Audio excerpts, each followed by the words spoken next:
Makeup করার 1-2 ঘন্টার মধ্যেই মেকআপ নষ্ট হয়ে যায়। গরমের মধ্যে মেকআপ টেকসই হয় না। এটা একটা খুব বড় সমস্যা।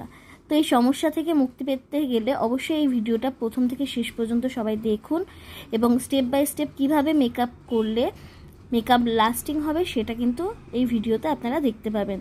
তো আপনি চ্যানেলে নতুন হলে অবশ্যই চ্যানেলটিকে সাবস্ক্রাইব করে নিন। তো মেকআপের ফার্স্ট যেটা করতে হবে সেটা ক্লিনজিং। ভালোভাবে ক্লিনজিং করাটা অবশ্যই প্রয়োজন। তারপরে হচ্ছে টোনিং, তারপর ময়েশ্চারাইজিং। এই সিটিএমটা যদি আমরা ঠিকঠাকভাবে করি তাহলে কিন্তু মেকআপটা ঠিকঠাকভাবে করা হয়।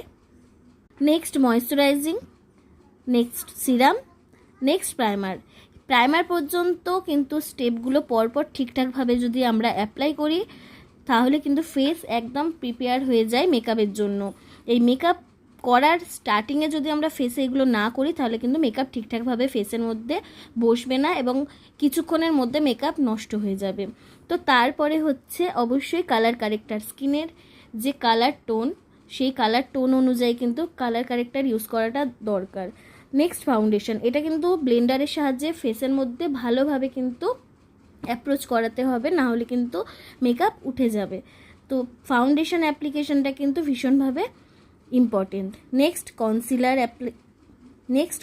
কন্ট্যুরের পরে সেটিংস পাউডার। এই পাউডারটা কিন্তু অবশ্যই কিন্তু অ্যাপ্লাই করা দরকার। নেক্সট হচ্ছে ফিনিশিং পাউডার। এই পাউডারটাও কিন্তু বিশেষ করে গরমের জন্য অবশ্যই প্রয়োজন।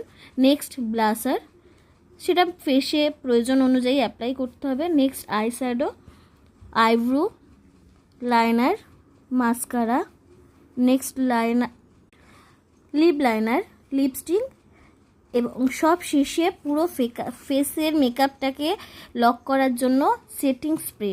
এটার কিন্তু অবশ্যই দরকার। পুরো যে প্রথম থেকে শেষ পর্যন্ত স্টেপ বাই স্টেপ মেকআপ হয়েছে সেটাকে পুরোটাকে লক করার জন্য সেটিং স্প্রেটা অবশ্যই দরকার। এই সেটিং স্প্রেটা করে পুরো ফেসের মধ্যে মেকআপটা কিন্তু অ্যাপ্রুভ হয়ে যাবে। তো তোমরা যদি আমার চ্যানেলে নতুন হও তাহলে অবশ্যই চ্যানেলটিকে সাবস্ক্রাইব করে পাশে থাকা বেল আইকনটি অবশ্যই অন করে রাখো এবং বিউটিশিয়ান এবং মেকআপ রিলেটেড যে কোনো ভিডিও পেতে অবশ্যই কমেন্ট করো। So thank you so much for watching. Bye by.